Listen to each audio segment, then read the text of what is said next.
Oh, crumbs. I mean, what you're telling me then is that you got up at 5 a.m. to have a bit of a powwow cum row with a tenant about some crumbs? Yes, crumbs. Yes, some crumbs that were left on a gas ring. Yes. Yes, I had to have it out with him. It's quite a serious situation. Really? Oh, yes.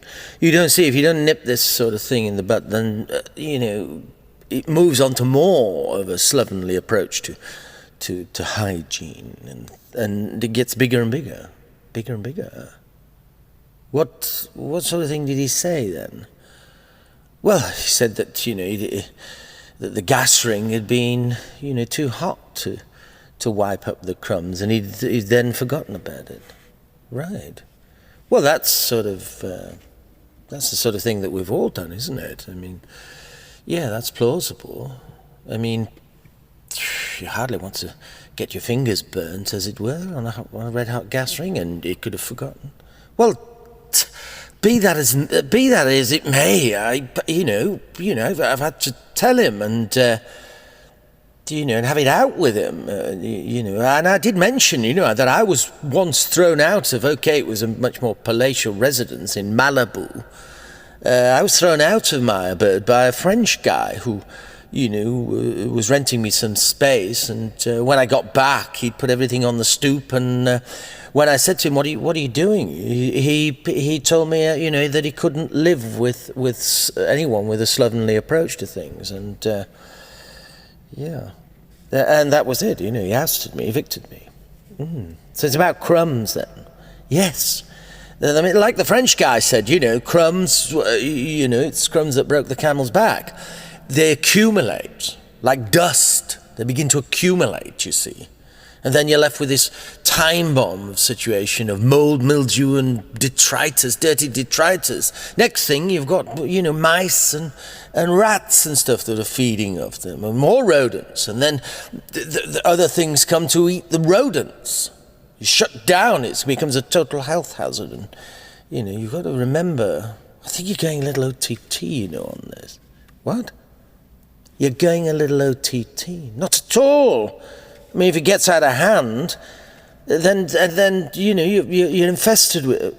But you've got a cat, haven't you? Surely the cat would kill the mice, wouldn't it, first? Look, I'm not squabbling with you about this. I mean, I don't... It's simply crumbs, and I don't want to sort of have a... Well, yeah, I suppose so. What do you mean, you suppose so? The guy, it's no good to him giving me a lame excuse. Anyway, I've told him, you abide by my rules, it's my house, or you've got to leave. Sounds a bit stern and serious. What did he say? Well, this is where it's all gone really pear-shaped. That's why I'm calling you. That's why we're here, because he's reported me to some council body or something, and they've took it further, now in some sort of claims court and some sort of adjudicating system for abusive behaviour. Just because I had it out with him, I asked him to leave. Oh, and what's happening then?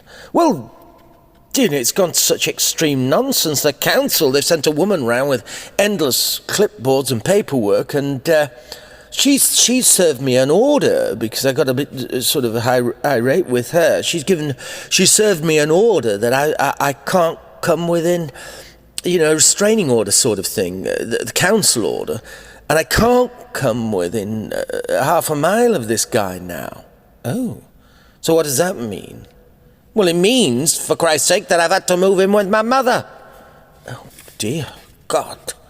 You're joking. I'm not joking. I've been given this order. I've had to move out immediately. I've been given 2 hours to get out of my own house and move back in with my mother, while this guy just continues to ransack my house that I have lovingly, you know how lovingly I've restored that place, inch by inch. This doesn't sound good. Oh, it gets worse. How can it? You're living with your mother? Well, foolishly, I broke the order because I had to go and get my personal belongings, and then I was actually almost carted in chains to the magistrate to be given another charge and told on no uncertain terms that if I do break it again, I go to jail. Jesus, I know. This is crazy, isn't it? So, since you got all these orders and everything, then you've just been living at your mother's? Yes. And not only that, I find out now that I've got a black mark on my rating score, keeping tenancy agreements and things. And also, this moves on when you get a rating score there. Your credit worthiness goes down the pan. And, they bring into question mental issues. And they now want me to go on an anger management course. I've been totally blacklisted. And my insurance has gone up. It's got way sky high. It's nearly doubled. Right. And this is all due to crumbs. Yes, crumbs. Right. And get this, I have got to pay for it. It's costing thousands for me to go on a course and shrink think and God knows what. Well, Jesus, I'm right in the mire. And all because I tell a guy to wipe up a few crumbs, his own mess.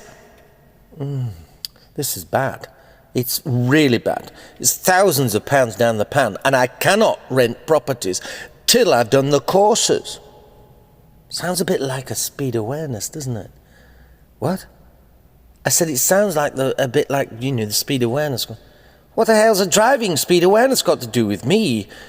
Well, it's speed awareness, but they take into all sorts of different things, like your road rage and things like that. Road rage?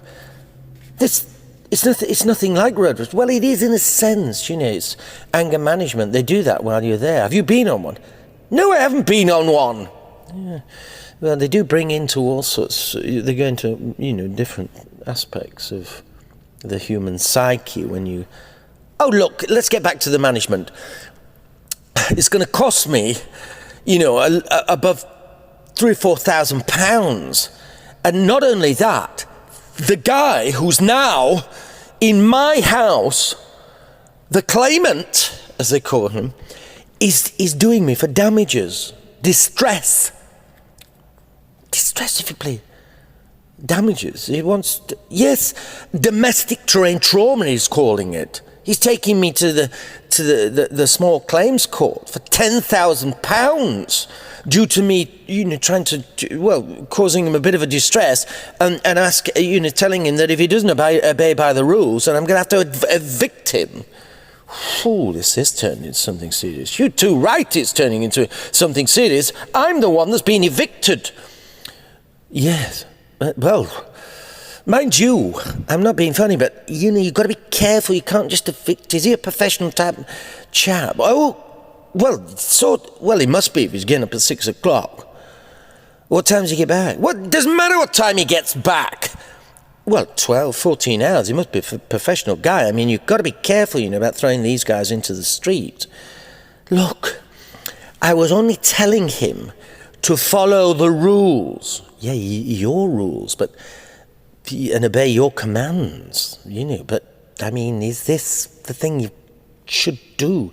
It's my house! Well, it might be, but, hey, everyone has rights now, you see, human rights. Blair brought them in. Who? Tony Blair. Who gives a damn about him? He bombed the entire Middle East for no reason, apart from some trumped-up... Well, listen, we're getting off the track here. Look, the guy was making a mess. I just...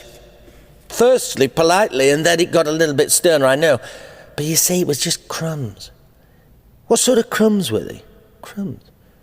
Well, were they breadcrumbs or... Who the hell cares what crumbs they were? Biscuit, baking... I don't know what crumbs he'd made. Calm down. I mean, maybe you do need a little bit of management on your anger there. I mean, this... domestic terrain warfare takes place, so the sounds of it, I'm only your sort of agony aunt uncle comes from crumbs. Yes, crumbs. You see, well, this is how things escalate, you see. You know. So I've noticed, if you don't mind me saying, that since you became a man of substance, and shall we say, that, your power, you've gone a little bit sort of power over poverty, as it were. You're exerting more and more authority since you've become a landlord. And, are you not exploiting the weaker personage and position? Rather like, landed gentry used to do with the serfs and stuff. Don't be ridiculous. Have you gone a little bit sort of power mad? And, things do go askew. They begin to corrupt, and you might be murdering your own morality, Oh, don't be ridiculous. Well, remember that painting by, it was called Doubtful Crumbs or something. Painting by Edwin Landseer, that was it. It depicted a couple of dogs waiting for the crumbs that were falling from their master's come rich man's table. The story, it was based on a biblical scene. You should know that. The rich man's table, Luke 16:19, 21, I think. Power corrupts. Maybe you have murdered your own morality. What? Oh, I can't believe you're saying this. I really can't believe you're saying this for a few crumbs. No, crumbs. Well, that's the thing. Oh, crumbs.